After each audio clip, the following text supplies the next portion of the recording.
Assalamualaikum warahmatullahi wabarakatuh. Perkenalkan, nama saya Vita Kusumaningsi dari kelas 3D4EB NRP 057. Pada kesempatan kali ini, saya akan mensimulasikan praktikum ke-7 VLSI, yakni membuat simulasi test bench untuk rangkaian counter 4 bit pada FPGA. Pada praktikum kali ini, saya menggunakan software IC Design Suite 14.7. Dan langsung saja kita mulai. Yang pertama adalah membuka softwarenya terlebih dahulu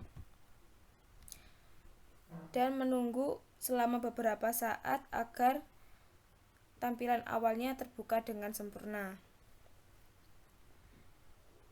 Ini masih loading. Kemudian kita close.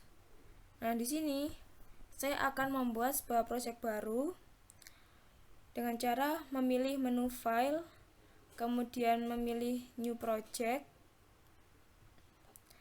Di sini akan muncul sebuah jendela untuk menentukan nama project yang dibuat, kemudian untuk menentukan lokasi project juga ya. Dan top level di sini memilih yang HDL. Di sini saya akan memberikan nama projectnya adalah demo counter. Kemudian karena tempat penyimpanannya sudah sesuai, maka bisa klik next. Dan di sini akan muncul sebuah jendela untuk mengkonfigurasikan board yang akan dipakai. Pada percobaan ini kita menggunakan board Spartan 3E, kemudian device-nya adalah XC3S250E, package-nya adalah CP132 dan speed-nya adalah -4. Kemudian untuk sintesis tool-nya memilih yang XST dan simulatornya memilih yang eSIM.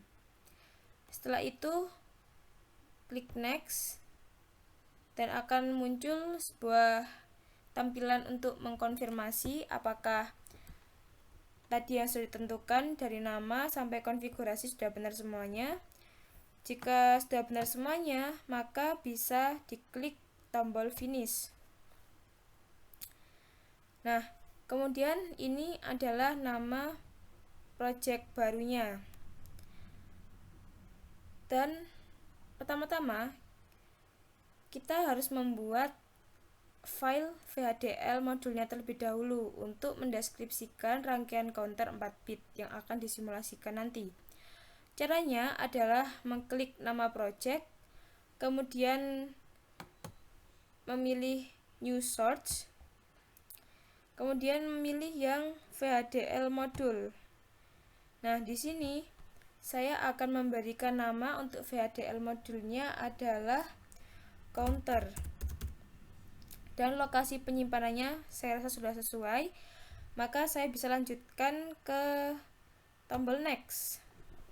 Kemudian untuk entity name-nya adalah counter dan arsitektur name-nya adalah behavioral. Saya biarkan seperti ini, seperti default-nya. Kemudian ini tidak usah diisi, kita lewati saja dan kita berlanjut ke tombol next lagi. Di sini akan muncul sebuah tampilan konfirmasi, dan jika dirasa sudah benar semuanya, maka kita bisa memfinishnya. Klik finish. Kemudian si software ini akan mengenerate sebuah kode otomatis untuk VHDL modulnya. Tetapi di sini itu masih berupa sintaks seperti entity, kemudian arsitektur, begin, kemudian end, behavioral. Nah, di sini masih kosong karena tadi yang terdapat tabel-tabel itu tidak dideskripsikan seperti apa. Jadi di sini saya langsung isikan program yang sudah saya buat sebelumnya. Nah, saya kopikan untuk VHDL modul counternya. Kemudian saya paste Nah, untuk mengecek apakah ada penulisan sintak yang salah atau tidak, maka caranya adalah kita pastikan yang dipilih adalah file counter ini. Kemudian milih yang sintesis. Kemudian cek sintaks ini diklik sebanyak 2 kali. Kemudian yes, dan ditunggu beberapa saat sampai sudah muncul seperti ini, tombol centang hijau, yang artinya tidak ada error pada penulisannya. Kemudian setelah kita membuat file VHDL modulnya, maka sekarang kita akan membuat file test bench untuk counternya. Caranya adalah dengan mengubah view dari implementation ke simulation, kemudian mengklik nama projectnya, kemudian pilih new source. Nah, di sini memilih yang VHDL test bench. Di sini saya berikan nama untuk VHDL test bench-nya yaitu tb_counter seperti ini. Kemudian klik next. Nah, di sini kita akan melakukan pemilihan untuk VHDL modul mana yang akan disimulasikan.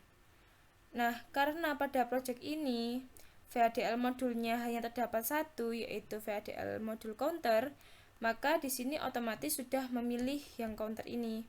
Kemudian klik next untuk berlanjut, dan kita akan melihat lagi tampilan konfirmasi. Jika dirasa semuanya sudah benar, maka bisa berlanjut ke tahap finish. Kemudian menunggu beberapa saat untuk software mengenerate kode defaultnya. Nah, sekarang di sini sudah muncul file tb_counternya. Kemudian apabila kita lihat hierarkinya, maka tb_counter ini berada pada top level, sedangkan VHDL modul counter tadi berada pada down level. Nah, di sini terdapat label UUT. UUT di sini adalah kependekan dari unit under test atau rangkaian yang akan disimulasikan, seperti itu kurang lebihnya. Kemudian untuk test bench yang pertama yang saya simulasikan adalah metode function simulation, di mana pada metode ini kita hanya mengubah pada bagian stimulus prosesnya saja. Stimulus proses. Nah, di sini yang akan kita rubah. Kemudian saya ganti dengan program yang sudah ada. Saya hapus. Kemudian saya kopikan.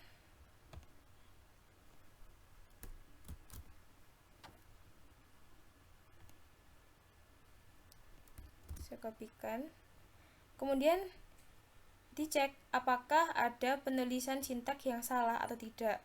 Caranya adalah memastikan bahwa yang kita klik adalah tb_counter yang akan kita cek sintaksnya. Kemudian memilih yang eSIM simulator, kemudian mengklik behavioral check syntax banyak 2 kali, kemudian yes, dan menunggu beberapa saat sampai proses pengecekannya selesai. Nah, di sini sudah muncul tombol centang hijau yang berarti tidak ada error pada saat penulisan. Setelah melakukan cek sintaks, maka tahap selanjutnya adalah mengklik simulate behavioral model untuk menampilkan hasil simulasinya. Di sini kita klik kanan, kemudian pilih yang run. Kita tunggu beberapa saat sampai hasil simulasinya muncul.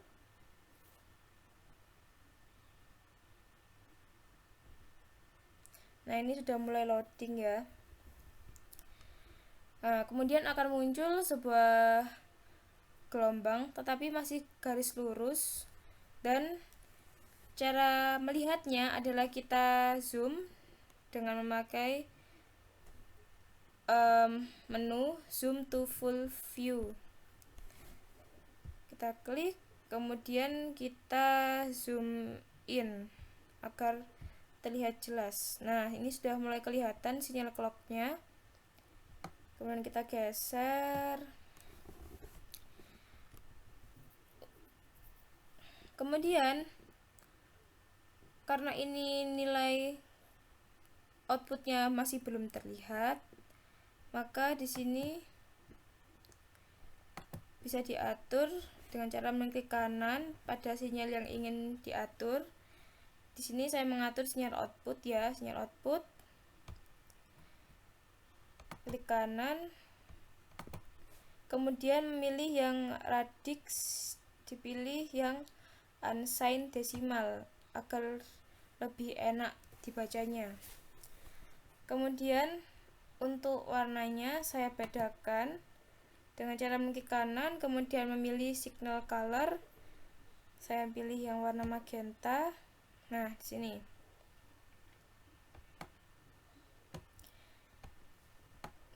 Sini adalah outputnya yang warna magenta. Kemudian di sini adalah sinyal clock. Sinyal clock yang terbangkit. Dia akan bernilai 0 selama 5 nanosecond, kemudian bernilai 1 selama 5 nanosecond, dan begitu seterusnya. Kemudian untuk sinyal reset ini akan tertahan selama 100 nanosecond. Jadi sebelum 100 nanosecond dia bernilai 1, kemudian jika sudah 100 nanosecond dia akan bernilai 0. Bernilai 0 sampai seterusnya. Kemudian untuk counter enable ini defaultnya dia adalah low. Dan dia akan aktif setelah mendapatkan 10 clock terhitung dari reset bernilai low. Jadi di sini kan reset bernilai low, mulai bernilai low. Kemudian ditunggu selama 10 clock. 1 2 3 4 5 6 7 8 9 10. Nah, baru counter enable-nya aktif. Jika counter enable-nya aktif, maka rangkaian mulai menghitung. Jadi di sini 0, kemudian akan menghitung 1 2 3 sampai 15. Kemudian kembali ke 0 lagi. Kemudian ke 1 sampai 15 lagi. Seperti itu.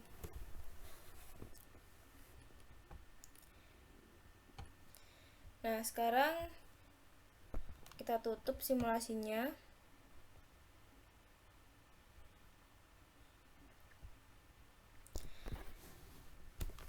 Selanjutnya, saya akan mensimulasikan metode yang kedua, yakni timing simulation. Caranya hampir sama, tetapi sedikit agak rumit karena program yang dipakai cukup panjang daripada yang function simulator. Caranya juga sama, kita klik file tb_counternya. Kemudian saya ingin mengubah kodenya dari sini sampai terakhir. Saya hapus. Kemudian saya kopikan program yang sudah ada, program untuk timing simulatornya. Nah, ini saya kopikan semua. Kemudian saya paste ke sini dan tetap dilakukan pengecekan apakah terjadi error atau tidak pada penulisannya. Caranya adalah mengklik file yang akan dicek, kemudian memilih isim simulator, kemudian klik 2 kali pada behavioral check syntax-nya. klik 2 kali, atau dengan cara klik kanan kemudian memilih yang rerun, kemudian yes, dan menunggu beberapa saat sampai proses pengecekannya selesai.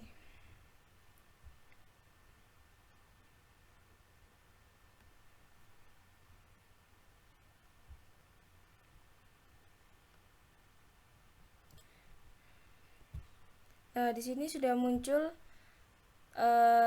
tombol centang hijau yang berarti tidak ada error pada penulisan sintaksnya.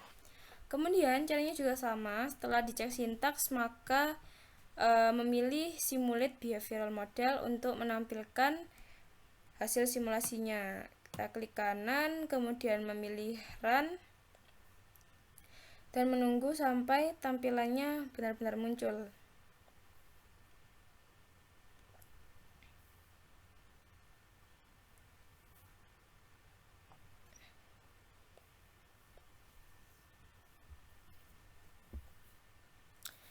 Nah, sama juga seperti yang function simulation, ini kita harus zoom to full view, kemudian kita zoom in sampai sinyalnya terlihat, kemudian kita geser,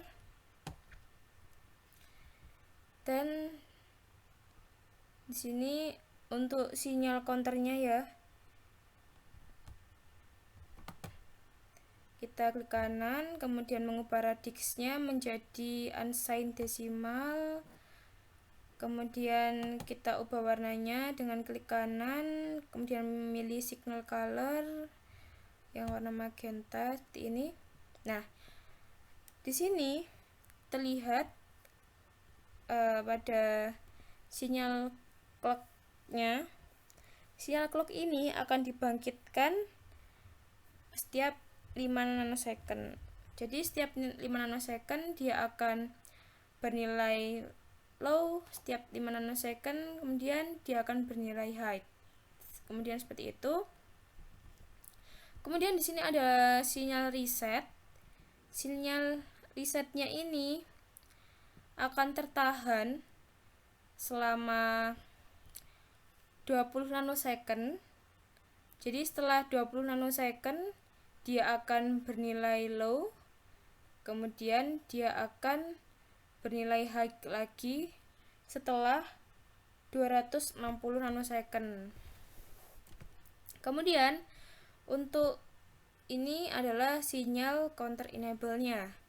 Counter enable-nya di sini di default berlogika high. Jadi dia akan berlogika high terus.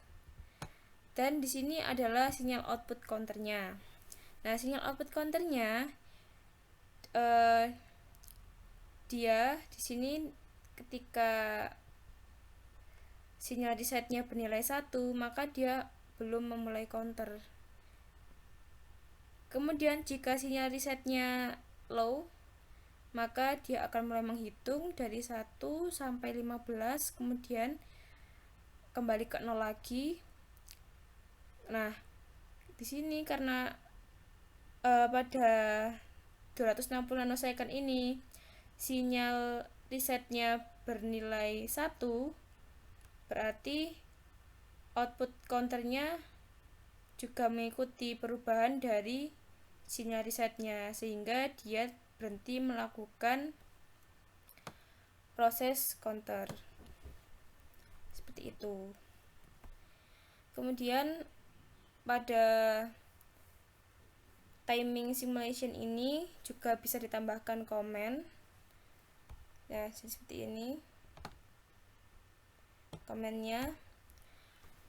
Dan tetapi dalam penerapannya timing simulation ini jarang digunakan. Kebanyakan orang-orang menggunakan function simulator, karena function simulation ini kita hanya mensimulasikan cara kerja rangkaian berdasarkan logikanya saja. Jika menggunakan timing simulation, maka kita perlu memperhatikan logikanya, faktor delay-nya, sampai kecepatan dan frekuensinya. Sehingga dari timing simulation ini hasilnya yang didapat adalah cukup akurat dibandingkan menggunakan function simulation. Tetapi pada timing simulation ini programnya cukup rumit. Jadi itu terserah individu masing-masing untuk menggunakan metode yang mana. Baik, sekian simulasi dari saya. Mohon maaf apabila ada kesalahan. Assalamualaikum warahmatullahi wabarakatuh.